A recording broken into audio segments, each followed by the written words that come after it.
Hello everyone, today will be the last episode of physics, and we are going to talk about life.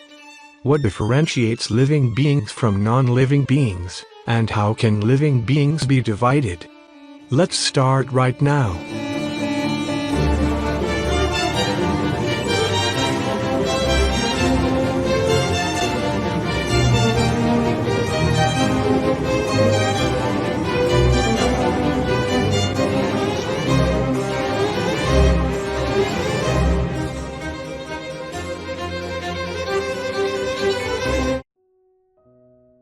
Let's consider this.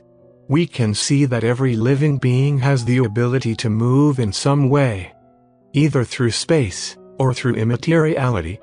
What I mean by that is, a living being has a perception, it is able to react to changes, and do things by itself. A living being is able to perform acts on its own, without being moved by external forces. But Thomas, what about chemical reactions? Like if I mix sodium and potassium with water, it will explode by itself, yet the mixture isn't alive. How do you explain that? First of all, those are two different entities mixed together, not one. Second of all, those entities did not come together on their own. They would not have done anything if you didn't put them together. There is the help of an external force. Now, obviously life forms can be differentiated, and we will differentiate the various life forms by how complex they are. A life form that is complex will tend to preserve its low entropy, while a more simple life form has more trouble not generating entropy. The more complex you are, the least entropy you generate. This is because life forms generate very little entropy, as they can obtain energy from the surrounding environment. If we try to rank all living beings by the amount of entropy they produce, we would get something similar to this.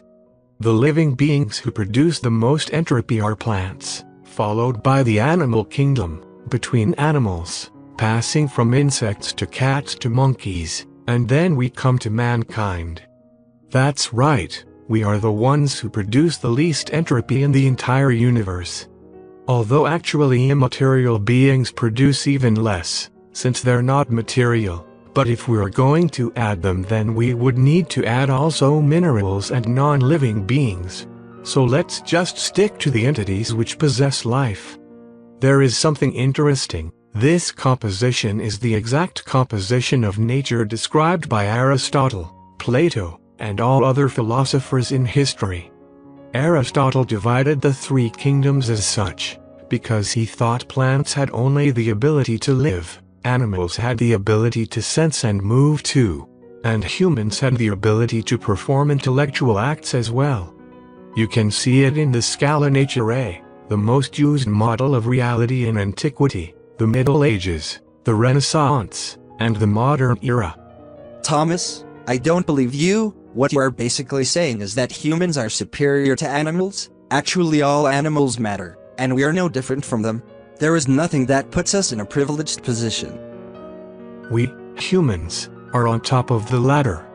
We produce the least amount of entropy, meaning our very existence slows down the death of the universe. As you may remember, in fact, the universe will die because of entropy. And anything that generates little entropy slows down the end of creation. Plants or animals do their jobs, even inanimate objects, but we are the ones who do it best. Our very existence constantly means we are fighting against the collapse of the universe itself. This is what I would call a privileged position.